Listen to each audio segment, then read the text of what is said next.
Good morning বন্ধুরা, পিয়ালির গল্পকথা চ্যানেলে আপনাদের সকলকে স্বাগত জানাই।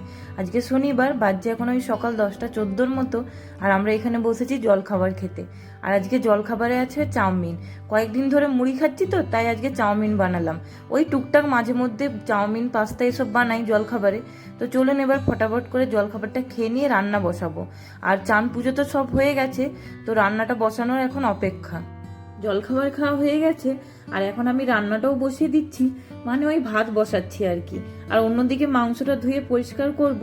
ওই সকালবেলা সৌরভ ঘুম থেকে উঠে আজকে একটু খাসি মাংস নিয়ে এসেছে, তো ওটাই এখন ধুয়ে পরিষ্কার করতে হবে। আর দেখতে হবে মাংসটাও কেমন নিয়ে এসেছে। এখানে না পাটনাই ছাগল পাওয়া যায়, আমাদের ওখানে যেমন দেশি ছাগল পাওয়া যায় ওই রকমটা পাওয়া যায় না। আর এই ছাগলগুলোর মাংসটা না সেদ্ধ হতে অনেক সময় লাগে। আমাদের ওখানে যেমন আপনি 5-6টা সিটি দিলে সেদ্ধ হয়ে যায়, কিন্তু এখানে অনেকগুলো সিটি দিতে হয়। আর ধুয়ে পরিষ্কার করা হয়ে গেছে মাংসটা। আর এখন আমি নুনটা নয়, ওই হলুদ, লঙ্কা গুঁড়ো আর একটু তেল মাখিয়ে এখন এটাকে রেখে দিচ্ছি। আর এখন আমি বসেছি ওই মাংসের পেঁয়াজগুলো কাটতে। সকালবেলা যদিও আমি সমস্ত কিছু আনাজপত্র কেটে ধুয়ে রেখেছিলাম, এই পেঁয়াজের খোসাগুলোও ছাড়িয়ে ধুয়ে রেখেছিলাম, কিন্তু পেঁয়াজগুলো কুচি কুচি করিনি। তো ওই জন্য এখন মাংসটা বসানোর আগে পেঁয়াজগুলো কেটে নিচ্ছি। পেঁয়াজগুলো সব কাটা হয়ে গেছে, আর এদিকে ভাতটাও 1 ফুট ফুটে গেছে। ওই জন্য এখন এক সাইড করে নামিয়ে রেখে দিলাম। ওই আধ ঘন্টা 45 মিনিট পর আরেকবার 1 ফুট দিলেই হয়ে যাবে। আর জানেন, এই প্রেসার কুকারটাই না যাই সেদ্ধ করতে বসাচ্ছি, ওই সিটি পড়ার সময় না সমস্ত জলটা না বাইরে বেরিয়ে চলে আসছে। তো ওই জন্য না সেদ্ধ হতেও সময় লাগছে, আর গোটা চারিদিক জলে ভর্তি হয়ে যাচ্ছে। তো ওই জন্য আজকে সৌরভ সকালবেলা এই প্রেসার কুকারটা বাগাতে নিয়ে গিয়েছিল দোকানে। তো ওনারা দেখে বললেন যে সিটিটার সমস্যা হয়েছে। আমরা ভাবছিলাম যে হয়তো গার্ডারটার সমস্যা হয়েছে, কিন্তু না, ওনারা সিটিটা চেঞ্জ করে দিয়েছেন। তো দেখা যাক এবার এই নতুন সিটিটা লাগিয়ে কি হয় না হয়। আর এখন আমি আলুগুলো ভাজতে বসিয়েছি ওই মাংসের দিকে। আলুটা ভাজা হতে থাক, আর অন্যদিকে আমি মাংসের জন্য ওই গোটা গরম মশলাটা বার করে নিচ্ছি।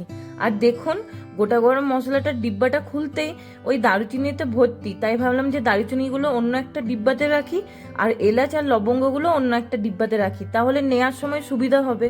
আর দেখুন, ওই দারুচিনির ডিব্বাটা নিয়েছি, তার আবার ঢাকনাটা একটু ফাটা। যাই হোক, আমার কাছে তো এখন অন্য আর ডিব্বা নেই, যখন আমি পাবো অন্য কোনো ডিব্বা তখন ওটা চেঞ্জ করে নেবো। আলুটা ভাজা হয়ে যাওয়ার পর যে বাকি তেলটুকু আছে, ওটাতেই ভাবছি আজকে বাকি রান্নাটা করব। আসলে আজকে মাংসটাতে না অনেকটা চর্বি দিয়েছে দেখলাম, তো সেই জন্য ভাবলাম যে ওটার থেকেও তো অনেকটা তেল বেরোবে, তাই আর তেলটা দিলাম না এক্সট্রা করে। এদিকে আমি রান্না করছি ঠিকই, কিন্তু আমার মনটা না পড়ে আছে ওই সিটিটার দিকে।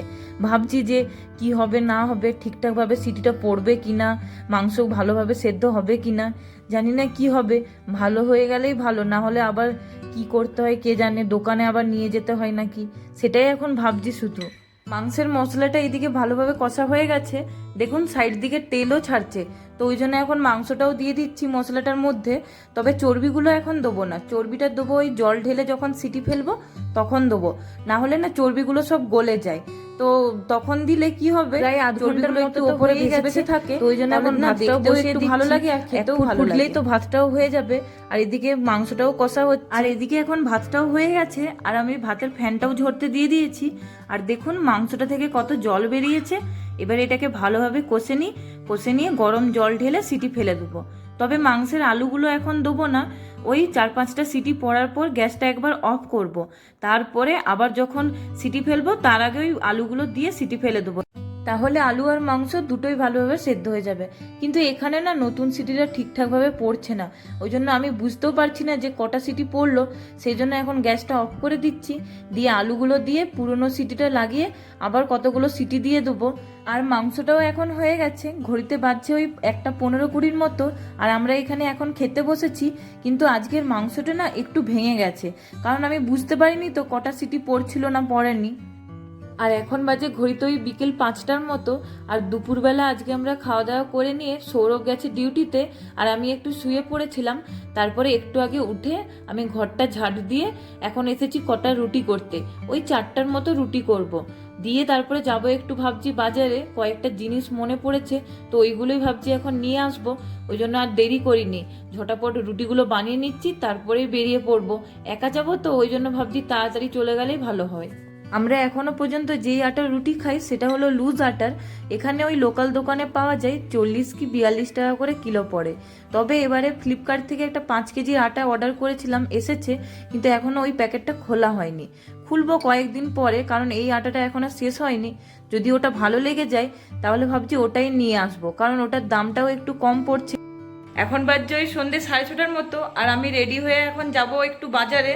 ওই কয়েকটা জিনিস মনে পড়লো তো বসে বসে, ওই জন্য ভাবলাম যে ওইগুলো একটু নিয়ে চলে আসি তাহলে। ওই জন্য আমি ব্যাগ নিয়ে নিয়েছি আর চাবিও নিয়ে নিয়েছি আর রেডিও হয়ে গেছি। তো চলুন বন্ধুরা, আজকের ভিডিওটা আমি এখানেই শেষ করছি।